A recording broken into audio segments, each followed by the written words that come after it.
ولید شاہ کی دھاڑ پورے ہال میں گونجی تو جیسے در و دیوار تھرا اٹھے۔ اس کی سرخ ہوتی آنکھوں کا غصہ دیکھ کر عنایا کے قدم وہیں جم گئے۔ وہ جو غلطی سے اس محفل میں آ نکلی تھی، اب سب کی نظروں کا مرکز بنی خود کو کسی مجرم کی طرح محسوس کر رہی تھی۔ ولید کا پارا تب مزید ہائی ہوا جب اس کے دوست کی زبان سے عنایا کے حسن کی تعریف نکلی۔ اسے عنایا کا یوں سب کے سامنے آنا اپنی انا کی توہین لگا۔ وہ تیزی سے اس کی سمت بڑھا اور اس کا بازو سختی سے جکڑ کر اسے گھسیٹتے ہوئے اوپر کمرے کی طرف لے جانے لگا، جبکہ عنایا کی سسکیاں اور آنسو اس کے غصے کی نظر ہو رہے تھے۔ کمرے میں پہنچتے ہی اس نے اسے بے دردی سے بیڈ پر دھکا دیا اور اسے وہیں قید رہنے کی سخت تنبیہ کرتے ہوئے باہر سے دروازہ لاک کر دیا، جس کی آواز عنایا کے دل پر کسی ہتھوڑوں کی طرح لگی۔ عنایا بیڈ پر گری سسکیاں بھرتی رہی، اس کا پورا وجود لرز رہا تھا اور آنکھیں برسات کی طرح برس رہی تھیں۔ وہ بار بار اپنے لرزتے ہاتھوں سے آنسو پوچھتی، مگر یتیمی کا احساس اور اپنی بے بسی اسے مزید توڑ کر رکھ دیتی۔ اس گھر میں اس کی حیثیت ایک سائے سے زیادہ نہ تھی، جس کا مقصد صرف خاموشی سے دوسروں کی خدمت کرنا تھا۔ لیکن آج ولید شاہ کے برتاؤ نے اس کے زخموں کو پھر سے ہرا کر دیا تھا۔ وہ گھٹنوں میں سر دیے گھنٹوں وہیں بیٹھی اپنی قسمت پر ماتم کرتی رہی۔ کمرے کی خاموشی میں صرف اس کی ہچکیوں کی آواز گونج رہی تھی، جو اسے بار بار یہ احساس دلا رہی تھی کہ اس وسیع اور اس محفل میں اس کا اپنا کوئی نہیں ہے جو اس کے آنسو پوچھ سکے یا اسے سینے سے لگا کر تسلی دے سکے۔ اسی لمحے دروازہ ایک جھٹکے سے کھلا اور نشا فاتحانہ مسکراہٹ لیے کمرے میں داخل ہوئی۔ اس کے چہرے پر موجود تکبر عنایا کے دکھ کو مزید بڑھا رہا تھا۔ اس نے بیڈ کے قریب آ کر نہایت ہی حقارت سے عنایا کے بکھرے ہوئے بالوں اور رو رو کر سوجی ہوئی آنکھوں کا جائزہ لیا اور پھر ایک زوردار قہقہ لگاتے ہوئے اسے اس کی اوقات یاد دلانے لگی۔ دیکھا تم نے، ایک نوکرانی کو جب شے ملتی ہے تو اس کا یہی حال ہوتا ہے۔ تم نے سوچ بھی کیسے لیا کہ میرے دیے ہوئے اترن پہن کر تم ان امیر زادوں کے سامنے جاؤ گی اور کوئی تمہیں شاہ خاندان کی عزت سمجھے گا؟ نشا کی ہر بات عنایا کے دل میں نشتر کی طرح چپ رہی تھی۔ وہ اسے بتاتی رہی کہ اس گھر میں اس کی حیثیت صرف کچن کے برتنوں اور فرش کی صفائی تک محدود ہے، اور ولید بھائی نے اسے کمرے میں بند کر کے یہ ثابت کر دیا ہے کہ اس گھر میں اس کے لیے کوئی جگہ نہیں ہے۔ نشا نے اسے بالوں سے پکڑ کر جھٹکا دیا اور یہ تنبیہ کرتے ہوئے باہر نکل گئی کہ آئندہ ایسی جرت کی تو وہ اسے اس گھر سے ہی نکلوا دے گی۔ ولید شاہ اپنے کمرے کی بیلکنی میں کھڑا تپتی دوپہر کی طرح سلگ رہا تھا، مگر اس کے اندر عجیب سی بے چینی کا طوفان برپا تھا جو اسے ایک پل بھی سکون سے بیٹھنے نہیں دے رہا تھا۔ وہ بار بار لائٹر جلاتا اور بجھاتا جیسے اپنی الجھن کا حل اس لو میں تلاش کر رہا ہو، لیکن اس کے ذہن کے پردے پر بار بار عنایا کا وہ خوف زدہ چہرہ اور موتیوں کی طرح گرتے آنسو آ کر ٹھہر جاتے۔ اسے غصہ اس بات پر تھا کہ اس لڑکی میں اتنی ہمت کیسے آئی کہ وہ اس کے منع کرنے کے باوجود باہر نکلی، لیکن اس غصے کے پیچھے ایک انجانا سا خوف بھی چھپا تھا جو اسے یہ سوچنے پر مجبور کر رہا تھا کہ کہیں عنایا کی وہ معصومیت اسے واقعی کمزور نہ کر دے۔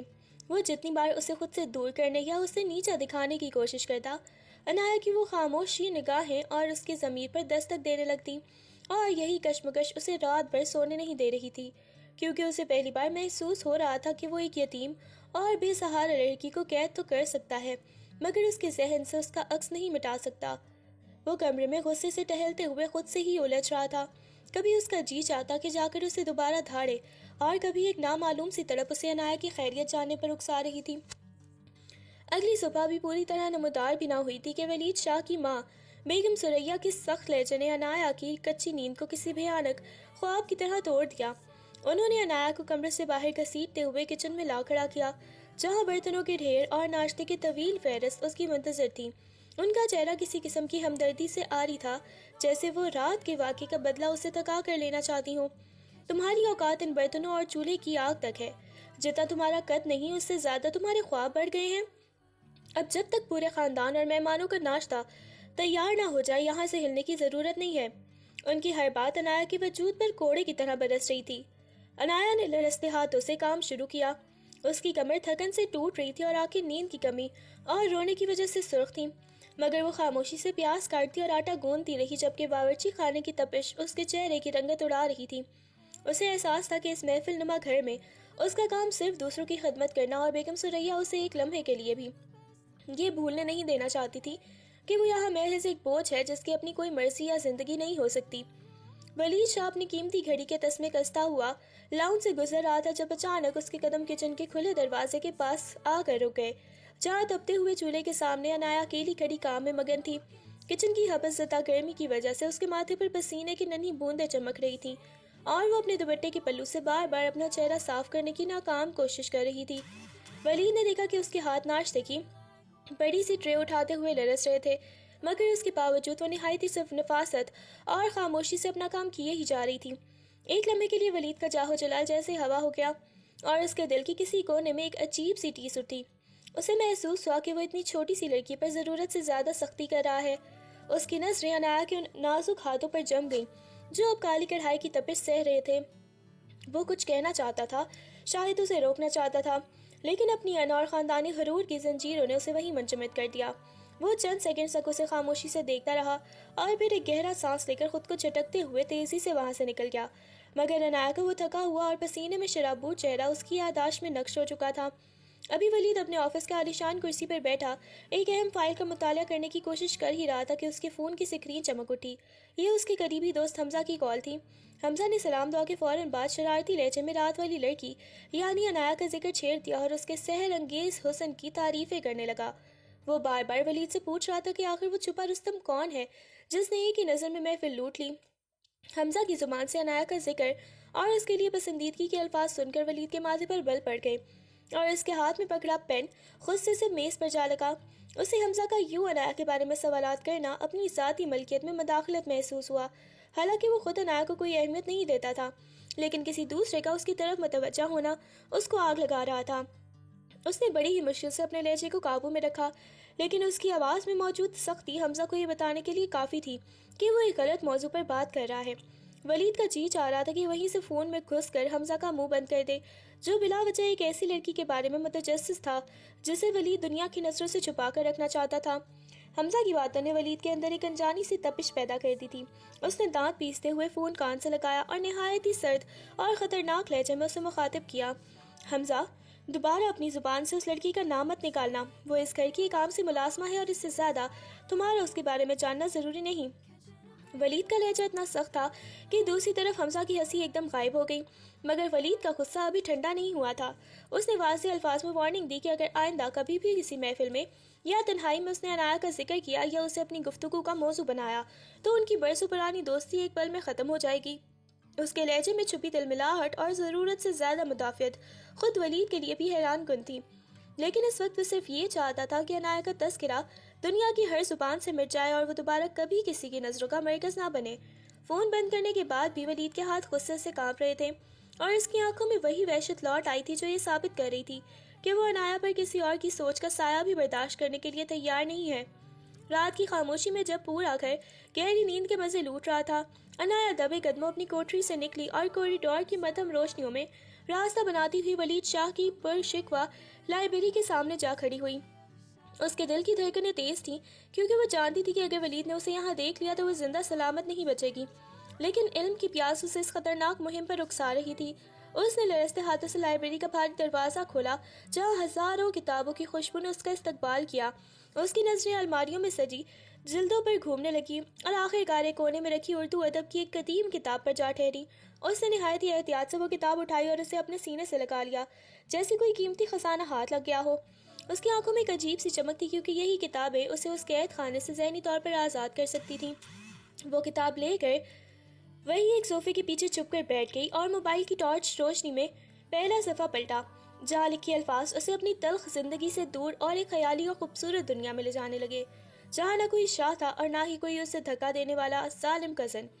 انایا ابھی کتاب کے لفظوں میں کھوئی ہی تھی کہ اچانک لائبریری کے مین لائٹ جل اٹھی اور سامنے ولید شاہ کو کھڑا دیکھ کر اس کے ہاتھ پاؤں ٹھنڈے پڑ گئے جیسے اس کی سانسیں سینے میں ہی دم توڑ گئی ہوں۔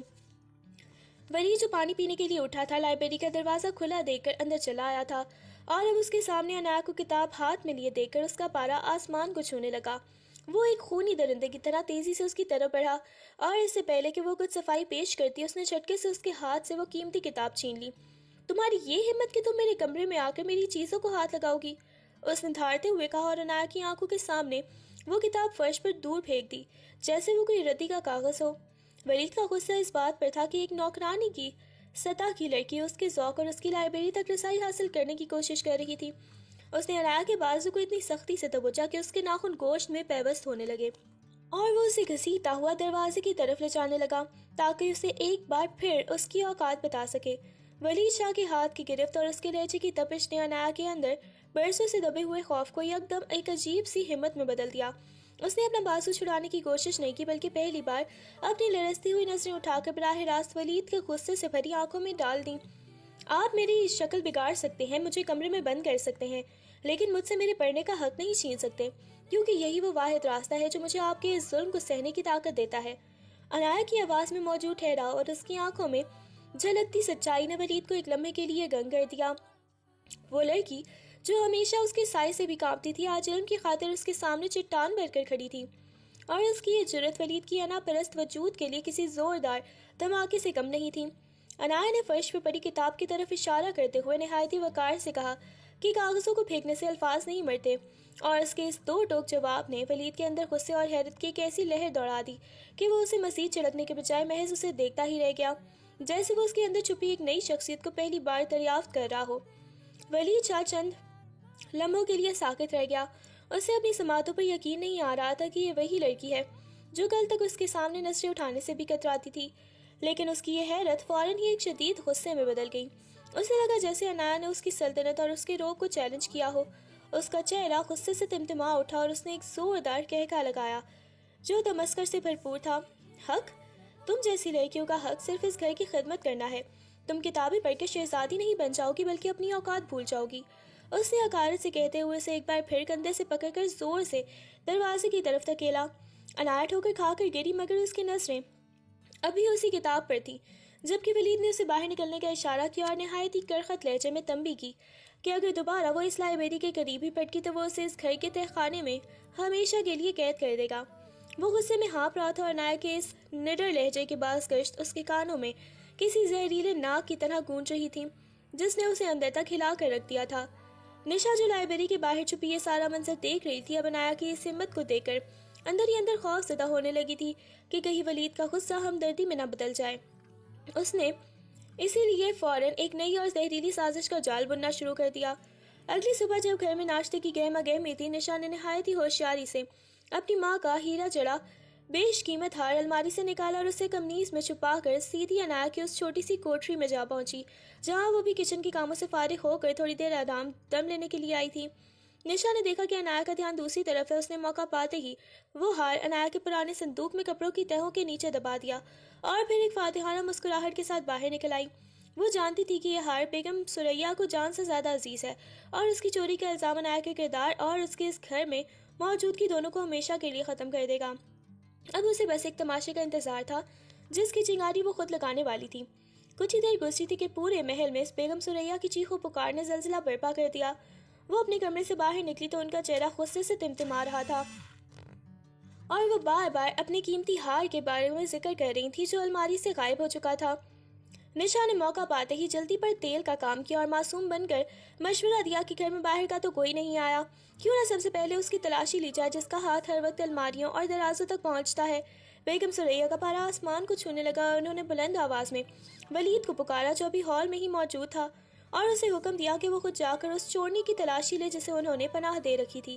ولید کے ماتھے پر پسینہ آ گیا۔ وہ ایک لمحے کے لیے رکنا چاہتا تھا، لیکن اپنی ماں کے دباؤ اور خاندانی وقار کے نام پر وہ غصے میں بھرا ہوا عنایا کی کوٹری کی طرف بڑھا، جبکہ نشا پیچھے کھڑی اپنی اس کامیاب چال پر دل ہی دل میں مسکرا رہی تھی۔ ولید شاہ کے قدموں کی چاپ عنایا کے لیے کسی قیامت کے دستک سے کم نہ تھی۔ وہ تیزی سے اس کی چھوٹی سی کوٹری میں داخل ہوا تو اس کے پیچھے بیگم ثریا اور نشا بھی غصے سے بھری چلی آئیں۔ ولید نے بغیر کوئی لفظ کہے غصے سے عنایا کا وہ پرانا لکڑی کا صندوق اپنی طرف کھینچا اور اس کے کپڑے بے دردی سے فرش پر پھینکنے شروع کر دیے۔ عنایا حیرت اور صدمے سے اپنی جگہ ساکت کھڑی یہ سب دیکھ رہی تھی۔ اسے سمجھ ہی نہیں آ رہا تھا کہ اس کا گناہ کیا ہے۔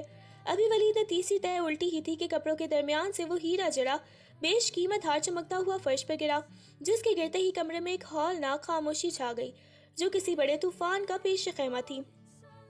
بیگم ثریا نے تڑپ کر اپنا ہار اٹھایا اور ولید کی طرف دیکھتے ہوئے چلائی کہ دیکھ لو اس لڑکی کی اوقات، جسے ہم نے چھت دی اس نے ہمارے ہی گھر میں سینت مار دی۔ ولید کی آنکھوں میں خون اتر آیا۔ اسے ہار ملنے سے زیادہ اس بات کا دکھ اور غصہ تھا کہ عنایا نے اس کا بھروسہ جو ابھی بننا ہی شروع ہوا تھا اتنی بری طرح توڑ دیا ہے۔ وہ اسے ایک نظر دیکھتا تو شاید اسے عنایا کے چہرے پر لکھی بے گناہی نظر آ جاتی، مگر اس وقت اس کی انا اور خاندانی غیرت اسے اندھا کر چکی تھی۔ انایا کے پیروں تلے سے زمین نکل گئی اور وہ بے اختیار فرش پر گر پڑی۔ اس کے ہاتھ دعا کے لیے اٹھے ہوئے تھے اور زبان پر مسلسل انکار تھا، مگر اس کی سسکیاں ہال میں موجود کسی شخص کے دل پر اثر نہیں کر رہی تھی۔ ولید بھائی، خدا کی قسم میں نے اسے ہاتھ بھی نہیں لگایا، مجھے نہیں معلوم یہ یہاں کیسے آیا، میں غریب ضرور ہوں پر چور نہیں۔ وہ رو رو کر صفائی پیش کر رہی تھی، مگر بیگم سریا نے اسے بالوں سے پکڑ کر اسے جھٹکا دیا اور اس کے چہرے پر ایک زوردار تھپڑ رسید کر دیا جو انایا کی روح تک کو تڑپا گیا۔ نشا نے ایک طرف کھڑی نفرت اور حقارت سے مسکرا رہی تھی، جیسے اسے اپنی اس گھناؤنی کامیابی پر فخر ہو، جبکہ ولید شاہ خاموش کھڑا اس منظر کو دیکھ رہا تھا، جس کی آنکھوں میں غصے کی ایک ایسی آگ تھی جو انایا کے ہر لفظ کو جلا کر راکھ کر رہی تھی۔ اسے انایا کی یہ صفائیاں اب مکر و فریب لگ رہی تھیں۔ اسے لگ رہا تھا کہ جس لڑکی کو وہ تھوڑا بہت سمجھنے لگا تھا، وہ تو ایک شاطر اداکارہ نکلی جس نے کتابوں اور علم کی آڑ میں ان کی آنکھوں میں دھول جھونکی۔ انایا کی چیخیں اور اس کی بے گناہی کی قسمیں اس محل کی دیواروں سے ٹکرا کر واپس آ رہی تھی، کیونکہ وہاں موجود ہر شخص نے اسے مجرم مان لیا تھا اور کوئی بھی اس کے بہتے آنسوؤں کے پیچھے چھپی سازش کو دیکھنے کے لیے تیار نہ تھا۔ ولید شاہ کا پارا اس قدر ہائی تھا کہ اسے انایا کی سسکیاں محض ایک ناٹک محسوس ہو رہی تھی۔ اس نے اپنی ماں کا غصہ اور نشا کی اشتعال انگیزی دیکھ کر ایک ایسا فیصلہ کیا جس نے انایا کی رہی سہی امیدوں پر بھی پانی پھیر دیا۔ اس نے گرجدار آواز میں ملازموں کو طلب کیا اور حکم دیا کہ انایا کا تمام سامان اسی وقت اٹھا کر باہر والے آؤٹ ہاؤس کے اس بوسیدہ کمرے میں پھینک دیا جائے جہاں پرانے نوکر اور ناکارہ سامان رکھا جاتا ہے۔ تم اس محل کی ہوا میں سانس لینے کے قابل نہیں ہو۔ آج کے بعد تمہاری جگہ وہ آؤٹ ہاؤس ہے۔ اگر وہاں سے قدم بھی باہر نکالا تو میں بھول جاؤں گا کہ تم میری کوئی رشتہ دار ہو۔ ولید کے الفاظ کسی سنگسار کرنے والے پتھر کی طرح انایا کے وجود پر لگ رہے تھے۔ بیگم سریا اور نشا کی آنکھوں میں فاتحانہ چمک تھی جب انہوں نے دیکھا کہ ولید نے خود اسے ذلیل کر کے محل سے نکال دیا ہے۔ انایا کو زبردستی بازو سے پکڑ کر گھسیٹتے ہوئے باہر لے جایا گیا، جبکہ وہ پیچھے مڑ مڑ کر ولید کی طرف دیکھ رہی تھی کہ شاید ایک بار وہ اس کی آنکھوں میں چھپی سچائی پڑھ لے، مگر ولید نے نفرت سے اپنا رخ موڑ لیا اور اسے اس تاریک اور گرد آلود آؤٹ ہاؤس کی نظر کر دیا جو اب اس کی نئی قید گاہ تھی۔ آؤٹ ہاؤس کی وہ پہلی رات انایا کے لیے کسی جہنم کے عذاب سے کم نہ تھی، جہاں ٹوٹی ہوئی کھڑکیوں سے آنے والی برفیلی ہوا اس کے نحیف وجود کو چیر رہی تھی۔ کمرے میں ہر طرف مٹی اور جالے تھے، مگر اسے اس گندگی سے زیادہ اس توہین کا دکھ تھا جو اسے بھری محفل میں دی گئی تھی۔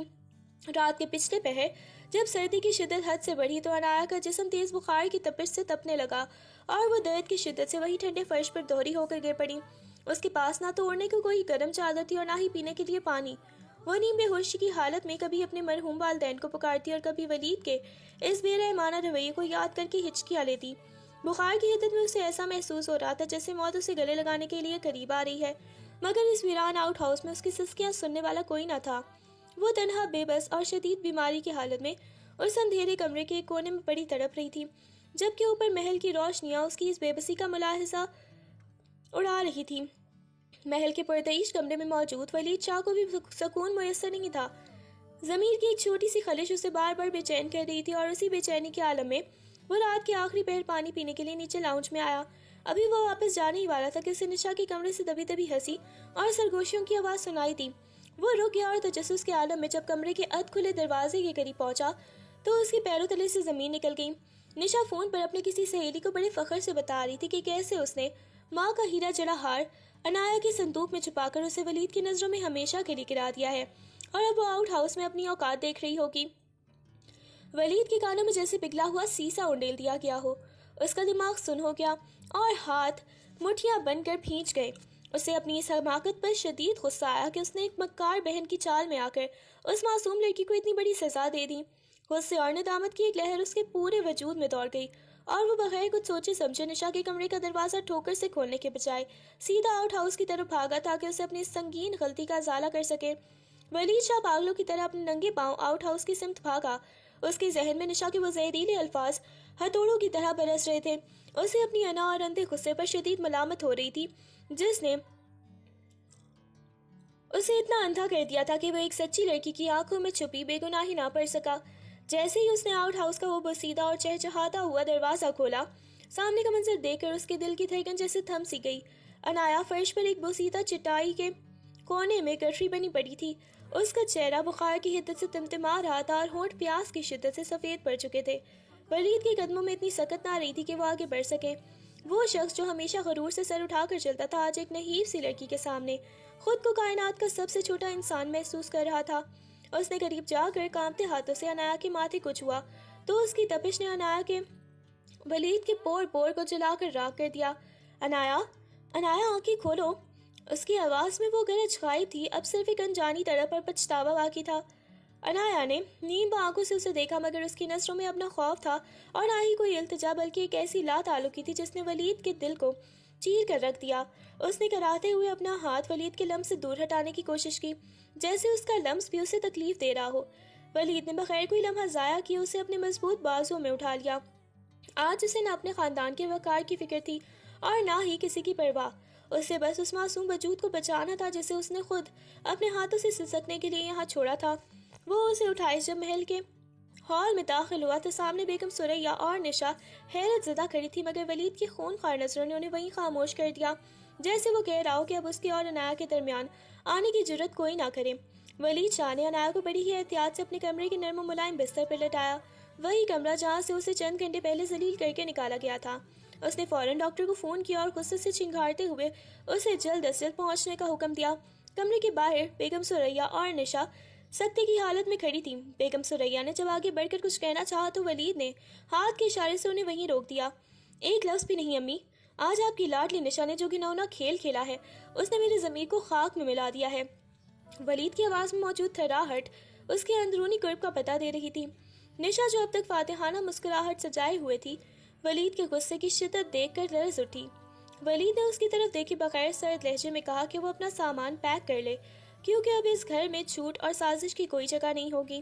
ڈاکٹر نے آ کر جب انایا کا معائنہ کیا تو اس نے بتایا کہ اسے شدید ذہنی تناؤ اور ٹھنڈ کی وجہ سے نمونیا ہو چکا ہے اور حالت کافی تشویشناک ہے۔ ولید پوری رات انایا کے سرہانے بیٹھا رہا۔ وہ بار بار ٹھنڈے پانی کی پٹیاں اس کے ماتھے پر رکھتا اور اس کی بے جان ہوتی انگلیاں اپنے ہاتھوں میں دبا کر خاموشی سے اپنے کیے پر آنسو بہاتا رہا۔ وہ لڑکی جو اس کے ایک اشارے پر کانپتی تھی آج بے ہوشی میں بھی اس کے لمس سے کتراتی محسوس ہو رہی تھی۔ ولید کو رہ کر اپنا وہ تھپڑ اور وہ تضحیک آمیز جملے یاد آ رہے تھے جو اس نے انایا کے کردار پر اچھالے تھے۔ اسے پہلی بار احساس ہوا کہ دولت اور طاقت کے نشے میں وہ کتنا اندھا ہو گیا تھا کہ اسے ایک یتیم بچی کی سچی پکار بھی سنائی نہیں دی تھی۔ جب صبح کی پہلی کرن کمرے میں داخل ہوئی تو انایا نے ہلکی سی جنبش کی اور اپنی بوجھل آنکھیں کھولی۔ سامنے ولید کو اتنے قریب اور اس کی آنکھوں میں نمی دیکھ کر اسے لگا کہ شاید وہ بھی کسی خواب میں ہے، مگر جیسے ہی اس نے گزری رات کا منظر یاد آیا اس کی آنکھوں سے دوبارہ آنسو بہہ نکلے اور اس نے اپنا چہرہ دوسری طرف موڑ لیا۔ ولید کا دل اس خاموش احتجاج پر کٹ کر رہ گیا۔ اسے سمجھ آ گیا تھا کہ جسم کا بخار تو اتر جائے گا مگر روح پر لگے زخم شاید کبھی نہیں بھر پائیں گے۔ ولید نے جب انایا کو اپنا چہرہ موڑتے دیکھا تو اسے محسوس ہوا جیسے کسی نے اس کے سینے میں خنجر اتار دیا ہو۔ وہ جو ہمیشہ حکم دینے کا عادی تھا آج ایک مجرم کی طرح اس کے سامنے سر جھکائے بیٹھا تھا۔ اس نے لرزتے ہوئے ہاتھوں سے پانی کا گلاس اٹھایا اور بہت ہی دھیمے لہجے میں پکارا، انایا تھوڑا سا پانی پی لو، تمہارے ہونٹ خشک ہو رہے ہیں۔ انایا نے کوئی جواب نہ دیا۔ اس کی ساکت نظریں دیوار پر جمی تھی جہاں سے اسے اپنی بے بسی کے سائے دکھائی دے رہے تھے۔ اس کی خاموشی ولید کے لیے کسی اذیت سے کم نہ تھی۔ ولید نے گلاس میز پر رکھا اور بھرائی ہوئی آواز میں بولا، میں جانتا ہوں میں معافی کے قابل نہیں ہوں، میں نے تمہاری روح کو زخمی کیا ہے، تمہاری اس پاکیزہ سوچ کو گندگی سے تشبیہ دی ہے جس کی تم حقدار نہیں تھی۔ مجھے نشا کی حقیقت معلوم ہو چکی ہے۔ انایا مجھے پتہ چل گیا ہے کہ تم بے گناہ ہو۔ یہ سن کر انایا کی بند پلکوں سے آنسو کا ایک قطرہ پھسل کر تکیے میں جذب ہو گیا۔ اس نے بہت ہمت جما کی اور ٹوٹے ہوئے لہجے میں کہا، آپ کو سچ کا پتہ چل گیا، یا آپ کا کرم ہے شاہ صاحب، مگر اس سچ کا کیا فائدہ جو تب سامنے آیا جب میرے پاس کھونے کو کچھ بچا ہی نہیں۔ آپ نے تو میرا مان، میری عزت، سب کچھ اس آؤٹ ہاؤس کی مٹی میں ملا دیا۔ انایا کے ان الفاظ نے ولید کی انا کے آخری بت کو بھی پاش پاش کر دیا۔ وہ بے اختیار اس کے بیڈ کے پاس فرش پر بیٹھ گیا۔ اس کا ہاتھ تھامنے کی کوشش کی مگر انایا نے سختی سے اپنی مٹھیاں بھینچ لیں۔ ولید نے دیکھا کہ اس کے وہی ہاتھ جن میں وہ کتاب تھی اب نیلے پڑ چکے تھے۔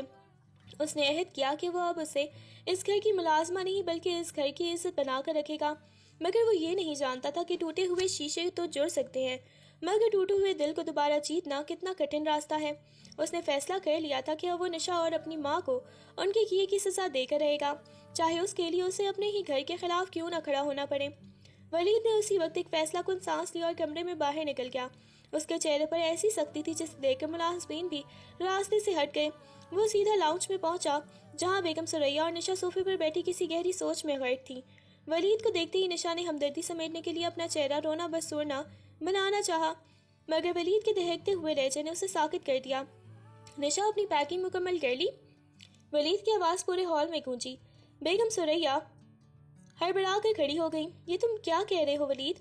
اپنی بہن کو اس معمولی سی لڑکی کے پیچھے گھر سے نکالو گے؟ ولید کا کہا کسی زخمی شیر کی دھاڑ جیسا تھا۔ معمولی لڑکی؟ وہ اس گھر کی بیٹی ہے جس کا حق میں نے اور آپ نے مل کر مارا ہے۔ اور نشا، تمہاری یہ حرکت کوئی بچپنا نہیں بلکہ گھناؤنا جرم ہے۔ تم نے اس کے کردار پر انگلی اٹھائی ہے، تم نے اسے چور ثابت کرنے کے لیے وہ ہیرا استعمال کیا جو اس کی پاکیزہ روح کے سامنے مٹی کی بھی حیثیت نہیں رکھتا۔ اس نے انگلی سے دروازے کی طرف اشارہ کیا۔ آج رات تک تم یہاں سے ہاسٹل شفٹ ہو جاؤ گی، اور جب تک تمہارے اندر کا زہر ختم نہیں ہوتا اس گھر کی دہلیز تمہارے لیے حرام ہے۔ نشا دھاڑے مار کر رونے لگی، مگر ولید کا دل پتھر ہو چکا تھا۔ اس نے اپنی ماں کی طرف دیکھ کر واضح کر دیا کہ اگر اب کسی نے عنایا کے خلاف ایک لفظ بھی بولا تو وہ خود سے یہ گھر چھوڑ دے گا۔ اس ہنگامے کے بعد وہ واپس اپنے کمرے میں آیا جہاں عنایا اب دیوار سے ٹیک لگائے بیٹھی تھی۔ اس کی آنکھیں اب بھی سرخ تھیں مگر ان میں ایک عزم تھا۔ ولید نے میز پر پڑی وہی اردو ادب کی کتاب اٹھائی جو اس نے لائبریری میں پھینک دی تھی۔ اس نے اسے نہایت ہی احترام سے صاف کیا اور عنایا کی طرف بڑھاتے ہوئے بولا، تمہاری منزل یہ کتابیں اور تمہارا علم ہے عنایا۔ میں تمہیں وہ سب کچھ دوں گا جس کی تم حقدار ہو۔ تم پڑھو گی، تم لکھو گی اور اس معاشرے میں اپنا وہ مقام بناؤ گی جسے کوئی شاہ یا کوئی جاگیردار چیلنج نہیں کر سکے گا۔ عنایا نے کپکپاتے ہاتھوں سے کتاب تھامی۔ اس کے دل میں اب بھی زخم تازہ تھے، مگر ولید کی آنکھوں میں ندامت اور ایک انجانی سی وابستگی دیکھ کر اسے محسوس ہوا کہ شاید اس کی آزمائش کے دن اب ختم ہونے والے ہیں۔ مگر اسے یہ بھی معلوم تھا کہ ولید شاہ کی یہ ہمدردی اسے ایک نئی مشکل میں ڈال سکتی ہے، ایک ایسی محبت کی مشکل جس کا راستہ کانٹوں سے بھرا تھا۔ ولید کے اس بدلے ہوئے لہجے اور کتاب کی واپسی نے کمرے کی فضا میں ایک عجیب سا بوجھل پن پیدا کر دیا تھا۔ عنایا نے کتاب کو سینے سے تو لگا لیا، مگر اس کی خاموشی ولید کے لیے کسی تازیانے سے کم نہ تھی۔ وہ جانتا تھا کہ صرف ایک کتاب واپس کر دینے یا نشا کو سزا دے دینے سے وہ اعتبار بحال نہیں ہو سکتا جو برسوں کی نفرت اور پچھلی رات کی اذیت نے پاش پاش کر دیا تھا۔ اگلے چند دن عنایا کی زندگی میں ایک خاموش انقلاب لے کر آئے۔ ولید نے نہ صرف اس کے لیے شہر کے سب سے بہترین ڈاکٹر کا انتظام کیا، بلکہ اس کی کوٹری سے اس کا سارا سامان منتقل کروا کر اسے محل کے ایک روشن اور پرسکون کمرے میں شفٹ کر دیا، جہاں سے لائبریری کا راستہ محض چند قدموں کے فاصلے پر تھا۔ بیگم ثریا کا غصہ اب ٹھنڈا نہیں ہوا تھا، مگر ولید کی آنکھوں میں چھپی سرکشی دیکھ کر وہ مصلحت کے تحت خاموش ہو گئی تھیں، حالانکہ ان کی خاموشی کسی بڑے طوفان کا پیش خیمہ محسوس ہوتی تھی۔ ایک شام جب عنایا کھڑکی کے پاس بیٹھی وہی کتاب پڑھ رہی تھی، ولید دستک دیے بغیر اندر داخل ہوا۔ اس کے ہاتھ میں ایک نیا لیپ ٹاپ اور کچھ جدید اردو ناول تھے جو اس نے خاص طور پر عنایا کے لیے منگوائے تھے۔ تمہارے الفاظ میں جادو ہے عنایا، میں نے لائبریری میں تمہارے لکھے ہوئے کچھ بکھرے ہوئے صفحات پڑھے ہیں۔ ولید نے اسے وہ چیزیں دیتے ہوئے دھیمے لہجے میں کہا، میں چاہتا ہوں کہ تم صرف پڑھو نہیں بلکہ لکھو بھی۔ میں تمہارے لیے ایک ایسا پلیٹ فارم تیار کروں گا جہاں تمہاری تحریریں پوری دنیا پڑھے گی۔ عنایا نے سر اٹھا کر اسے دیکھا۔ اس کی آنکھوں میں ابھی بھی وہ پرانی چمک نہیں لوٹی تھی۔ لکھنے کے لیے دل کا مطمئن ہونا ضروری ہے شاہ صاحب، اور میرا دل ابھی تک اسی آؤٹ ہاؤس کی مٹی میں دبا ہوا ہے جہاں آپ نے مجھے اپنے ہاتھوں سے پھینکا تھا۔ ولید کا چہرہ ندامت سے جھک گیا۔ میری وہ مٹی تمہارے قدموں سے دھو ڈالنا چاہتا ہوں عنایا، مجھے ایک موقع دو کہ میں تمہیں ثابت کر سکوں کہ ولید کا چہرہ ندامت سے جھک گیا کہ ولید شاہ صرف سزا دینا ہی نہیں بلکہ اپنی غلطیوں کا کفارہ ادا کرنا بھی جانتا ہے۔ ابھی وہ بات ہی کر رہے تھے کہ اچانک بیگم ثریا غصے میں کمرے میں داخل ہوئی۔ ان کے ہاتھ میں ایک رجسٹر تھا جو انہیں صفائی کے دوران عنایا کے پرانے سامان سے ملا تھا۔ یہ دیکھو ولید، جس لڑکی کو تم سر پر چڑھا رہے ہو اس نے تمہارے خلاف کیا کا زہر اگل رکھا ہے۔ انہوں نے وہ رجسٹر ولید کے سامنے پھینک دیا جس میں عنایا نے ولید کے ظلم اور اپنی بے بسی کو ایک کہانی کی شکل میں لکھ رکھا تھا، جہاں ولید کا کردار ایک ظالم اور شفاق انسان کا تھا۔ ولید نے جیسے ہی وہ صفحات پلٹے اس کی نظریں ان جملوں پر جم گئی جہاں عنایا نے اسے ایک بے حس پتھر قرار دیا تھا۔ کمرے میں ایک بار پھر تناؤ کی لہر دوڑ گئی۔ عنایا کا دل تیزی سے دھڑکنے لگا کہ کیا ایک بار پھر سچ اسے لے ڈوبے گا، مگر ولید کا رد عمل سب کی توقعات کے برعکس تھا۔ اس نے رجسٹر بند کیا اور اپنی ماں کی طرف دیکھ کر سکون سے بولا، اس نے بالکل سچ لکھا ہے امی، میں ایسا ہی تھا، لیکن اب یہ کہانی بدلے گی کیونکہ اس کا اگلا باب میں خود لکھوں گا۔ ولید شاہ کی اس غیر متوقع بات نے بیگم ثریا کو گنگ کر دیا۔ وہ پیر پٹکتی ہوئی کمرے سے باہر نکل گئی، لیکن عنایا کے لیے یہ لمحہ کسی معجزے سے کم نہیں تھا۔ اسے یقین نہیں آ رہا تھا کہ وہ شخص جو ذرا سی تنقید پر آپے سے باہر ہو جاتا تھا، آج اپنی ہی برائیوں کو اتنے حوصلے سے تسلیم کر رہا ہے۔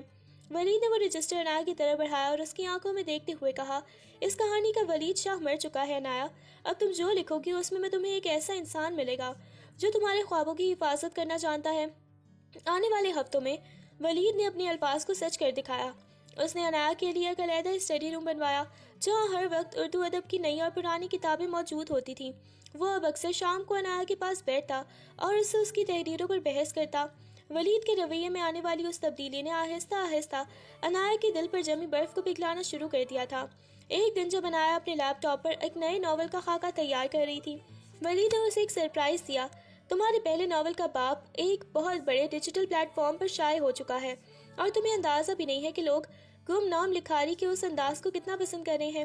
ولید نے خوشی سے چمکتی آنکھوں کے ساتھ اسے موبائل دکھایا جہاں سینکڑوں تعریفی کمنٹس موجود تھے۔ عنایا کی آنکھوں میں خوشی کے آنسو آ گئے۔ یہ وہی خواب تھا جس کے لیے وہ چھپ چھپ کر لائبریری جاتی تھی، مگر آج وہی شخص اس کی خواب کی تعبیر بنا کھڑا تھا جو کبھی اس کا سب سے بڑا دشمن تھا۔ لیکن اس کہانی میں بھی ایک اور موڑ باقی تھا۔ نشاط جسے ہاسٹل بھیج دیا گیا تھا خاموش نہیں بیٹھی تھی۔ اس نے ولید سے بدلہ لینے کے لیے ایک ایسی چال چلی جس کا رخ براہ راست عنایا کے ماضی کی طرف تھا۔ ایک رات جب گھر میں سب پرسکون تھے، نشا نے ولید کو ایک گمنام نمبر سے کچھ ایسی تصویریں اور دستاویزات بھیجی جو عنایا کے والدین کے اس حادثے سے متعلق تھیں جن میں ان کی موت ہوئی تھی۔ ان کاغذات میں یہ انکشاف چھپا تھا کہ جس حادثے نے عنایا کو یتیم کیا اس کا ذمہ دار کوئی اور نہیں بلکہ ولید شاہ کے والد تھے۔ ولید کے ہاتھ وہ کاغذات دیکھ کر لرزنے لگے۔ اسے محسوس ہوا کہ قدرت اس کے ساتھ ایک ہولناک کھیل کھیل رہی ہے۔ وہ محبت جسے وہ پانے کی کوشش کر رہا تھا، اس کی بنیادیں تو پہلے ہی عنایا کے اپنوں کے خون پر رکھی گئی تھیں۔ وہ اسی عالم میں عنایا کے کمرے کی طرف بھاگا، مگر وہاں پہنچ کر اس کے حلق میں الفاظ پھنس گئے، کیونکہ عنایا کے ہاتھ میں بھی وہی فائل تھی جو اسے کسی نے کمرے کی کھڑکی سے اندر پھینکی تھی۔ عنایا نے سر اٹھا کر ولید کو دیکھا۔ اس کی آنکھوں میں وہ پچھتاوا یا محبت نہیں تھی بلکہ ایک ایسی نفرت کی چنگاری تھی جو ولید کے پورے وجود کو راغ کرنے کے لیے کافی تھی۔ تو یہ تھا آپ کا کفارہ شاہ صاحب؟ میرے والدین کے قاتل کا بیٹا مجھے محبت کا سبق دے رہا تھا۔ عنایا کی آواز کی کاٹ نے ولید کو وہیں ڈھیر کر دیا۔ ولید شاہ کے قدم جیسے وہیں منجمد ہو کر رہ گئے۔ اسے لگا جیسے اس کی چھاتی میں کسی نے تپتا ہوا سیسا بھر دیا ہو۔ عنایا کی آنکھوں میں لرزتی وہ نفرت ولید کے لیے اس تھپڑ سے کہیں زیادہ تکلیف دے تھی جو اس نے کبھی عنایا کو مانا تھا۔ وہ فائل جو عنایا کے ہاتھوں میں کانپ رہی تھی، اس میں موجود ہر لفظ ولید کے وجود کی دھجیاں اڑا رہا تھا۔ عنایا میری بات سنو، خدا کی قسم میں اس سچائی سے ناواقف تھا۔ ولید نے ایک قدم آگے بڑھایا، مگر عنایا نے نفرت سے پیچھے ہٹتے ہوئے میز پر پڑی وہی کتاب اٹھا کر دور پھینک دی جسے ولید نے اتنی محبت سے صاف کر کے اسے دیا تھا۔ ناواقف تھے یا اپنی گناہ کا وراثت کو چھپا رہے تھے؟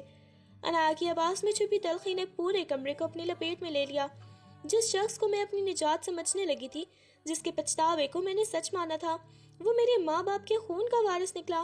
آپ کے باپ کی گاڑی نے میرے ہنستے بستے گھر کو اجاڑا تھا شاہ صاحب، اور آپ مجھے یہاں اپنی پناہ میں رکھ کر شاید اپنے باپ کا گناہ دھو رہے ہیں۔ یہ محبت نہیں تھی، یہ تو صدمے کی قیمت تھی جو آپ مجھے کتابوں اور اس پرتعیش کمرے کی صورت میں دے رہے تھے۔ ولید کے پاس کوئی جواب نہیں تھا۔ اسے یاد آیا کہ سالوں پہلے اس کے والد کے حادثے کے بعد کتنے ماہ شدید ڈپریشن میں رہے تھے، اور پھر اچانک انہوں نے عنایا کے خاندان کی کفالت کا ذمہ لیا تھا، مگر حقیقت کو ہمیشہ پردوں میں رکھا۔ آج نشا نے وہ پردہ چاک کر کے ولید کو اس کے اپنے ہی لگائے ہوئے زخموں پر لا کھڑا کیا تھا۔ تم جو چاہو سزا دے لو عنایا، میں اعتراف کرتا ہوں کہ میرا لہو قصوروار ہے۔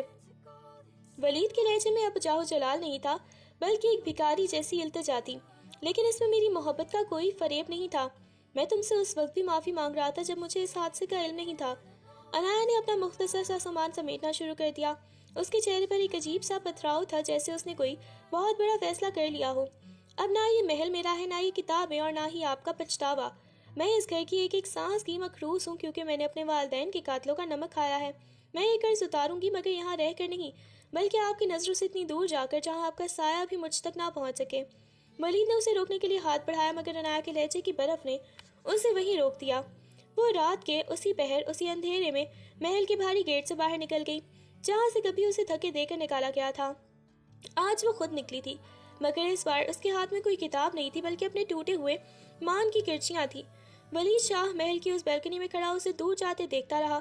اسے پہلی بار احساس ہوا کہ جاگیریں اور طاقت انسان کو سب کچھ دے سکتی ہے، مگر ایک وہ دل نہیں جیت سکتی جس کی بنیادوں میں اپنے خون کی بو شامل ہو۔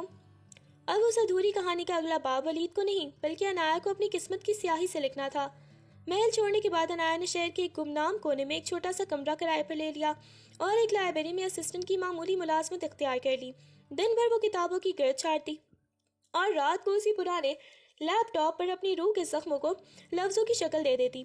اس نے اپنے قلمی نام سے ایک ایسا ناول لکھنا شروع کیا جس میں ایک لڑکی کے ظلم سے شعور تک کے سفر کو بیان کیا گیا تھا۔ دیکھتے ہی دیکھتے اس کی تحریریں انٹرنیٹ پر وائرل ہو گئیں اور ملک کے بڑے پبلشرز اس گمنام لکھاری کی تلاش میں نکل پڑے۔ ایک سال کے اندر عنایا اب ایک بے بس لڑکی نہیں بلکہ اردو ادب کی ابھرتی ہوئی ستارہ بن چکی تھی، جس کے قلم کی کاٹ نے اسے ایک نئی اور باوقار پہچان دے دی تھی۔ دوسری طرف ولید شاہ نے اپنی زندگی کے ادوار مکمل طور پر بدل دیے تھے۔ اس نے اپنے والد کے اس حادثے کی دوبارہ تحقیقات کروائی تو یہ چوکا دینے والا انکشاف ہوا کہ حادثہ ولید کے والد کی غلطی سے نہیں بلکہ گاڑی کے بریک فیل ہونے کی وجہ سے ہوا تھا، جو ایک پرانی کاروباری دشمنی کا نتیجہ تھا۔ ولید نے اس سازش کو بے نقاب کر کے اپنے مرحوم والد کے دامن سے قاتل کا داغ دھو ڈالا اور نشا کو اس کی نفرت انگیز چالوں کی سزا دیتے ہوئے ہمیشہ کے لیے خود سے دور کر دیا۔ وہ اب ہر روز عنایا کے ناول کی قسطیں پڑھتا اور ان کے پیچھے چھپی قرب بھری یادوں سے اسے ڈھونڈنے کی کوشش کرتا، کیونکہ وہ جانتا تھا کہ اس کا ضمیر ابھی عنایا کے سامنے قرصار ہے۔ شہر کے ایک پرتعیش ہال میں عنایا کے پہلے ناول کی تقریب رونمائی جاری تھی، جہاں وہ اسٹیج پر ایک کامیاب مصنفہ کے طور پر جلوہ افروز تھی۔ تقریب کے اختتام پر جب ہجوم چھٹ گیا تو اس نے سامنے ولید شاہ کو کھڑے پایا۔ ولید کی آنکھوں میں پرانا غرور نہیں بلکہ گہری ندامت اور فخر کی ملی جلی کیفیت تھی۔ اس نے خاموشی سے وہ نئی تحقیقاتی فائل عنایا کے سامنے رکھی اور لرزتے لہجے میں کہا کہ وہ داغ مٹ چکے ہیں جو انہوں کے درمیان دیوار بن گئے تھے۔ عنایا نے جب وہ دستاویزات پڑھی تو اسے محسوس ہوا جیسے کہ اس کندھوں کے برسوں کا بوجھ اتر گیا ہو اور اس کی آنکھوں سے بہتے آنسوں نے پچھلی تمام تلخیوں کو دھو ڈالا۔ ولید نے وہیں سب کے سامنے عنایا کے سامنے سر جھکا دیا اور اس کا ہاتھ تھام کر التجا کی کہ اسے ایک موقع دیا جائے تاکہ وہ اپنی بقیہ زندگی اس کے خوابوں کی آبیاری میں گزار سکے۔ اس نے اعتراف کیا کہ وہ عنایا کی محبت میں مٹ کر اب ایک نیا انسان بن چکا ہے جو صرف اس کے مان کا تحفظ کرنا جانتا ہے۔ عنایا نے ولید کی آنکھوں میں چھپی اس سچی تڑپ کو محسوس کیا اور اسے ادراک ہوا کہ محبت واقعی ہر زخم کو بھر دینے کی طاقت رکھتی ہے۔ اس نے دھیمے سے مسکراتے ہوئے ولید کا ہاتھ تھام لیا، جس کا مطلب خاموش معافی اور ایک نئے سفر کا آغاز تھا۔ کچھ عرصہ بعد وہی شاہ محل دوبارہ روشنیوں سے سجا ہوا تھا، مگر اس بار فضا میں کسی سازش کا ڈر نہیں بلکہ خوشیوں کا راج تھا۔ ولید اور عنایا رشتہ ازدواج میں بن چکے تھے اور بیگم سریا نے بھی عنایا کی قابلیت اور سچائی کے آگے ہار مانتے ہوئے اسے اپنی بیٹی کی طرح قبول کر لیا تھا۔ ولید نے محل کی اسی لائبریری کو جدید رنگ دے کر عنایا کے نام کر دیا، جہاں وہ اب بیٹھ کر اپنی نئی تحریریں تخلیق کرتی تھی۔ کہانی کا خوبصورت اختتام اس منظر پر ہوا جہاں عنایا اپنی نئی کتاب کے پہلے صفحے پر یہ لکھ رہی تھی کہ سچی محبت اور خودداری کبھی رائیگاں نہیں جاتی، جبکہ ولید محبت بھری نظروں سے اسے تک رہا تھا جیسے اسے اپنی کائنات مل گئی ہو۔